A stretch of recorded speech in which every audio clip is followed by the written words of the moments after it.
Well, hello Dirtfish Rally friends from the end of day 3 here at Safari Rally Kenya. Will this day go down as the craziest day in the history of the modern WRC? Our top 3 cars out in one stage. All sorts of heroics from other drivers out there. It has been a day full of drama. Now, Adrian Formeau has rather rapidly jumped out of his car. We've come through Lake Elementaita and Soy Sambu this morning. A little bit of damage to the front left of Adrian's car. Taking a good look, clearly got some sort of issue, Adrian Formeau. Now, have a look behind as well. Take a look at Esa-Pekka and Eni. They're just doing their best to clear the mud out of the front of that car. We'll come back to Adrian in just 1 second. Let's go and have a look at Esa-Pekka Lappi. This issue with mud, you can see how wet it is. You can see how much mud there is. Oh, there we are. There's the little compressor. So they do carry compressors on some events. Very, very lightweight, but very, very efficient. I'm pretty sure they'll have gone through all of this in the service park when the issue was realised. Look, this is the process. This is what you're going to do to try and keep this car clear of mud between stages. You've got your compressor, you've got your liquid, and again, here it's coming out. This is the package. Look, the little Karcher cleaner. So it's a jet wash, effectively. It's a mini jet wash that they've got here to try and clean off. Here we go. So he's brushed off with that hard bristle brush. He's brushed as much of the dried off mud as he can. Now he's going to use that pressure. Thierry Neuville having a look around as well. It's all looking a little tricky here for our Hyundai drivers. This is absolutely the scenario they did not want. Esa-Pekka Lappi on the phone to the team. Has he got a problem with his little compressor? What has Thierry Neuville got here? That's a completely different setup. And it's very effective. It's very, very effective. That's generating quite a bit of pressure. You can see the spray going right through the rad. Adrian, obviously, you always look too dramatic. But it's true, though. Sleeping Warrior has miles of mud in it. It's going to be worse this afternoon. Oh, my goodness me. Is everything okay? There was a big, strong smell of oil. Yeah. So I'm just a breather. Okay. And you've cleaned the radiator best you can? Mixed off oil. Right. And, yeah. Oh, come on, great work, mon ami, keep it up. Are you listening, Martin? Solberg leads by 22, Ogier 146, Formeau 148, he's only 2 seconds off a podium. Then it's Katsuta, and then you guys are 2 minutes and 8 off the lead. Anything can happen, boys. Well, it's a shocking twist that nobody saw coming. Toyota, usually dominant at this event, they're in big trouble. Championship leader Elvin Evans, he suffered a broken rear suspension and is out of the rally. But the big surprise, well, there's a technical problem for 3 of the GR Yaris's. Sebastian Ogier and Oliver Solberg have both suffered alternator failures on the road section towards midday service. With their engines not turning over, they both retire. And what about Sami Paire? Well, he had similar problems. He managed to nurse that car back to service. So the rally's top 3 from Friday, they're all out. Okay, well, here we go. They have made it through Sleeping Warrior. We did see them on the road section before the start of this stage. And why are they working so remarkably hard on the road section? Well, because it's a long way back to service from here. It's about 60 k's. 40 k's of that is very, very rough indeed, very rough. So they'll want to make sure that this car is in the best possible condition to face the challenges of that road section. You'll get this car fixed, get these cars fixed, keep them in the event. A podium still very much on, a win. Who knows? Look at this. Look, they're filling the water bottles up there out of the puddle at the side. We don't often see that. Yeah, only Thierry's got this really effective gun, so he can only use that on his car. Exactly. I'm wondering how he's got so much water there. He's basically run the cable from the puddle to the gun. This is ingenuity. This is what it's all about. But here we go, Formeau filling up with water. Formeau. Yeah, it's not a sight you often see, is it? It's not a sight you see in many other sports. Dakar's about as close as you get. What a performance from these crews. It is a fighting, battling performance to stay in this event. The value of this one little bit of kit that Thierry's managed to secure is phenomenal. That gun high pressure, the long line. Look, these boys are still siphoning and taking water from the puddle. These guys are done. Thierry Neuville and Martin Vidaga are done.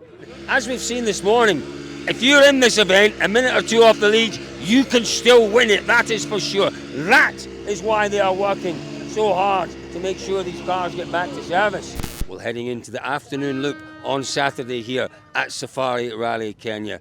As you've seen, it's been quite a chaotic morning. Everything's turned around. This now is the man that leads, Takamoto Katsuta. Let's just see whether we can grab a very quick word with Taka-san. Taka-san, what an absolutely crazy, crazy rally. Yeah, it's more than expected, honestly, but still anything can happen afternoon, so yeah, we need to focus enough.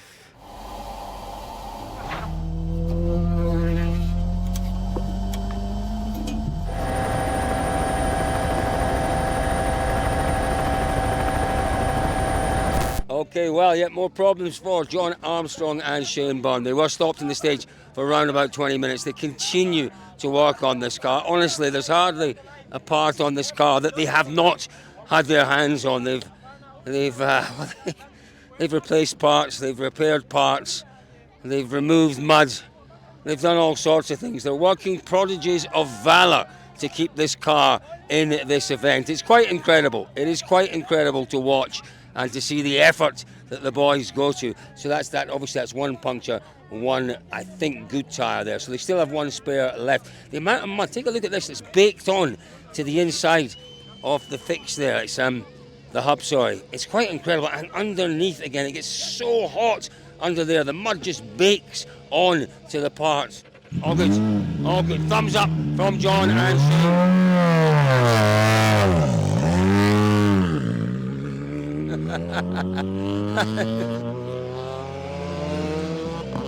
Yeah, that's one second-hand Hyundai, one second-hand Ford. Oh, my word. Oh, I just don't understand what's going on here. I don't think he is out of position, but that's clearly a reason for him dropping some time. Taka, what a crazy day it was out there today. Yeah, honestly, really crazy day.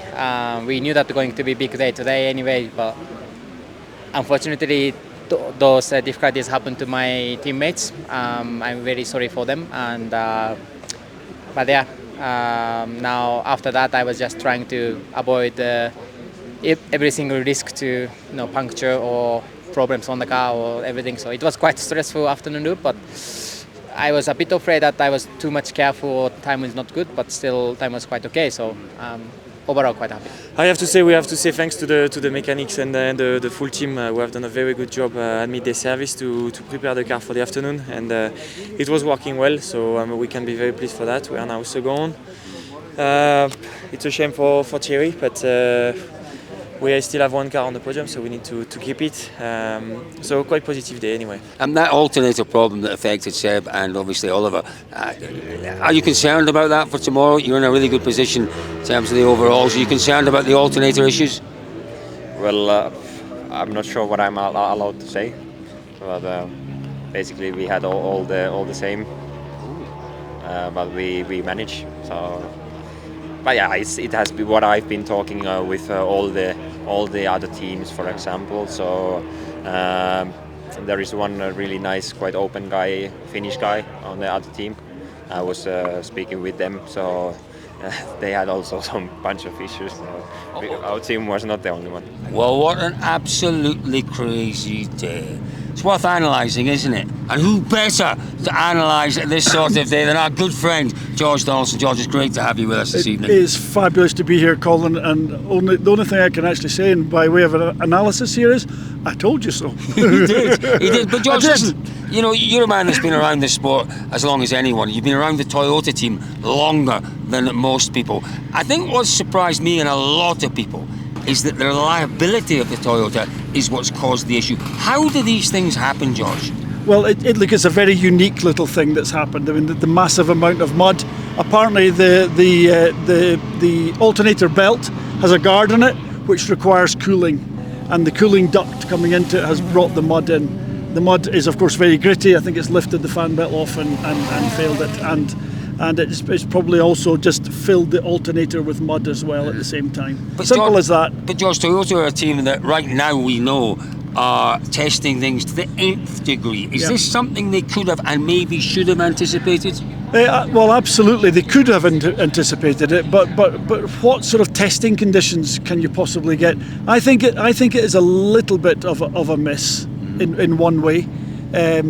Perhaps they might have removed the cooling and just lived without it to some extent, and changed it every service. But that maybe wasn't possible. You know, they maybe did the very best. As you said, very, very clever people, unlikely to make a mistake like that. And George, obviously, we still have a Toyota at the head of the field. We have a Toyota 1-3. Sami Pairi is in third. Takamoto Katsuta leads. Overnight, should Takamoto, should Sami, should they be worried, or do you think they will come up with something overnight that gives them added confidence in that alternator tomorrow? Well, there's not likely to be much mud tomorrow. The route tomorrow, Colin, is much easier. There could be a little bit of mud in the first stage of Serengani, which is a good length, about 18 k's, tough stage, but quite grassy over the plains a little bit through all the bushes. So and very good drainage there. So I don't think they'll have a problem with that tomorrow, but it just needs a couple of places, and there are mud holes in there, proper mud holes, but it is much a danger to them as it is to Adrian. So they'll all be hoping for, I think, actually, honestly speaking, a fairly dryish day. But right now it's not looking good. It's 16 degrees. I could be in Scotland. It's cold and it's wet, but it's always great when George Donaldson warms us up with his thoughts and his analysis. Thank you, George. Well, a crazy day indeed at the top of the field. But what about WRC 2? Well, it was far more calm there. Our overnight leader, Robert Virves, he continues to lead. His lead, 50 seconds over Gus Greensmith. And it is Faust Zaldivar who makes up the third place, the final podium place in WRC 2. And don't forget, folks, for added coverage of today's drama, Club Dirtfish on Patreon. We were on the scene for an awful lot of what went on today. There's some good coverage on YouTube. There's even more coverage at Club Dirtfish on Patreon. Click the link, go through, join our community. We'd love to see you there. It is going to be a cracking final day for both our competitions here at Safari Rally. It's delivered everything we could possibly want it to deliver. It is cold, as George said. It is wet. What might tomorrow bring? Drama, excitement, jeopardy. We've had it all. Will we see more tomorrow? I'm absolutely sure of that. Join us, folks, tomorrow for the final day of the Safari Rally Kenya.